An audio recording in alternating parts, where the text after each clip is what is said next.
Hi, this is Deborah Atkinson, the voice for fitness, and the author of The Dollars and Cents of Selling Exercise, How to Promote Personal Training with Integrity. And this is a tip not about marketing and not about selling. Nothing to do with those scripts in the book, but this is actually about how to add more value to a client after you've got them. So what's the number one reason most clients come to see you? And the reason you clicked on this video, because you want the secret to helping them get flat abs, but you are running out of ideas and new creative ways to use a plank or a hover, which is probably one of the better ways to reach it. And you may have some obstacles or hurdles you have to jump over with clients who aren't very mobile, can't get up and down from the floor. And so you're looking for ways to do more things in a standing way.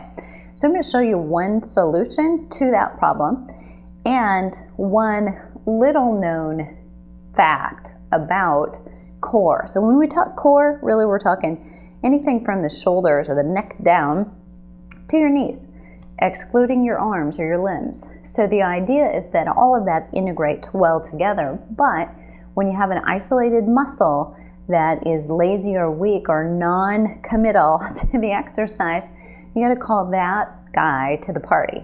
And so that's what I'm going to talk about is glute medius work. So I'm going to show you an idea for just doing some standing work, and I'm dancing with a microphone cord here, so bear with me. But just putting somebody up against a wall, and I'm using a resistor ball. You could also use just a child's small ball from a grocery store, dollar store.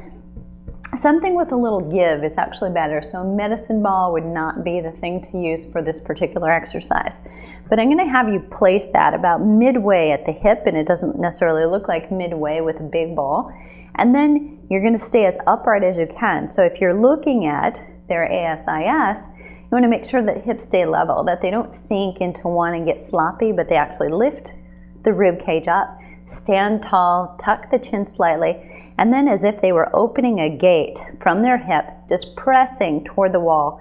So they're engaging and working. And what you're going to find, if you're doing it, that you're working out here, not necessarily the one closest to the wall, but the one away from it is the working leg. So it's this glute medius that's really firing. And then you want to just press and release 6 to 10 times. Go to the other side and repeat it on the other side. And the reason that's important is because that's going to help you see an imbalance right away. Or they'll sense one. If you're doing it on yourself, you'll know because you've got one too. So for me, doing it on my other side, right away, on this side first, I can feel it. On the other side, I could not. I've got a really lazy right glute in that med area, so it's not firing like it should. So that's definitely a good wake-up call. So now that you know that and working with a client, you can help them avoid an injury before it actually becomes one. Doing that unilateral kind of work, one side then the other, compare and contrast, will help you help them and increase your value so that the clients you have marketed well to, have sold and you're working with, will stay with you for a lot longer. If tips like that are valuable, click right here and it's going to take you to my website and the Fitness Professionals blog called The Dollars and Cents of Selling Exercise, where you can get tips like that for increasing your business and helping more people. And I'll see you there.